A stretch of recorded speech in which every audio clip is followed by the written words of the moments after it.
Well, over the last couple of days, we've been talking about some really kind of central issues to the Christian life. We've talked about faith, and we've talked about doubt.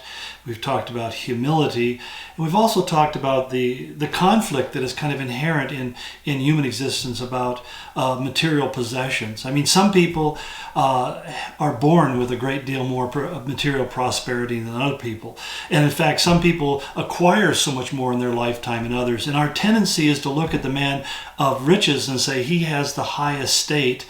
And we look at ourselves when we don't have those riches and think that we are lesser.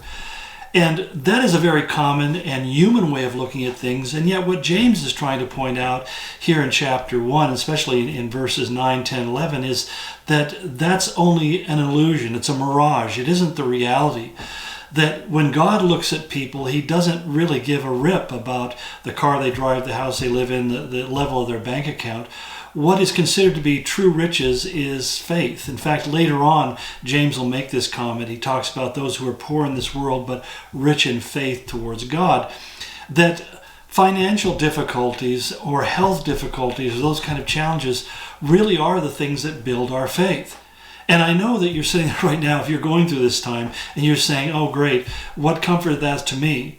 And I just want to say, I've been there, I've gone through that place where there just wasn't any resources. There weren't any resources to address the problem. I mean, literally none. And I remember these became really, really poignant moments in my life where I was simply crying out to God and praying for his mercy. I remember fasting and praying for days, saying, God, somehow you've got to meet this obligation, because if you don't, we're going to be lost and we're going to be in serious straits.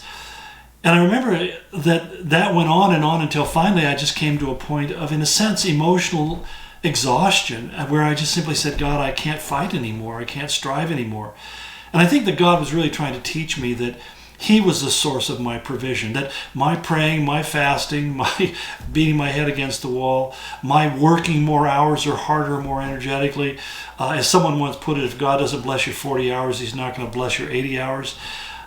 When you come to that realization saying, God, I just give up. Your will be done. And I found at those moments that not only did a tremendous rest and peace come into my heart, but that's when I saw God provide in ways that I never would have expected. And that's the thing that really struck me, is that, I mean, it was like a strike of lightning in the middle of the night where did that come from? How did that happen? In some cases, it was inexplicable. I have to this day, I can't really say, well, this was what happened. And yet it just happened that without me even verbalizing the need, somehow God provided through sources I never would have anticipated. And quite honestly, had no idea that those individuals had those kind of resources. And they would simply say to me, I feel directed by God to do this. And I just go, wow, that clearly was directed by God. So, like I say, that, if God meets your needs because a check shows up in the mail one day unexpectedly, the next time you have a need, what you're going to do is be looking at the mailbox constantly to see if the mailman has dropped anything out, and when he does, you'll rush out there to see if that's the way. I find that God tends to provide in a different way every time, and so that he can keep me in that place of surprise. That's where we begin to develop kind of a spontaneity of faith, where there's a constant excitement and anticipation. I don't have expectation, I have anticipation. I don't want to expect that God does something, because that's kind of a way of saying God owes me. But would rather I anticipate that God is going to do something that's above and beyond my expectations, outside of the realm of what I thought was possible. And that's where we live in that place of wonder and awe. It's one of those things that separates adults from children. Children live almost in a constant state of awe because every day they're seeing new things. When you get to my age, there's not a whole lot that I haven't seen. And so it takes a lot more for me to get excited about something. I remember I was preparing for a trip overseas one time, and one of my grandkids asked me, well, Grandpa, are you excited? And I thought, I've made this trip about 100 times. No, I'm not excited. In fact, I'm kind of dreading it. But then I explained, I said, but the trip is not exciting to me, but I know when I get there, an opportunity of ministry will be available. And what God does in that moment, that excites me.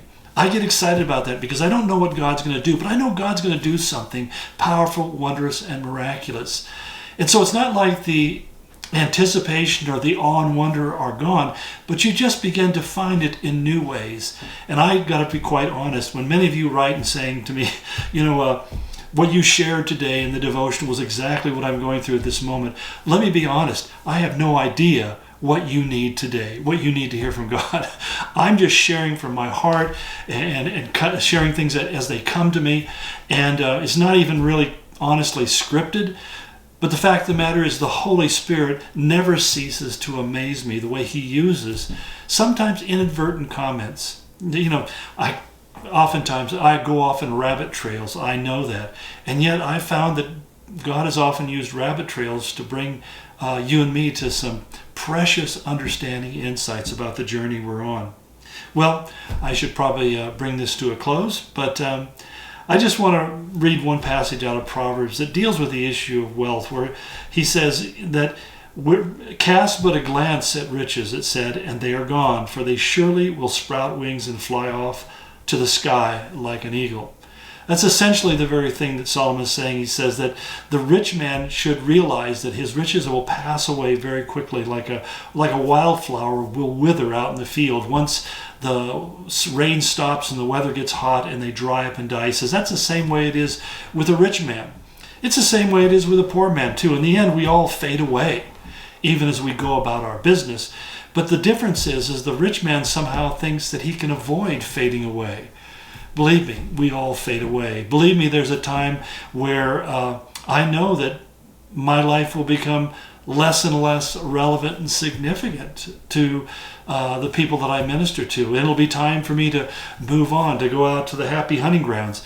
And that knowledge really can keep you from becoming too confident and too arrogant, I guess, to have too much hubris about this moment in time.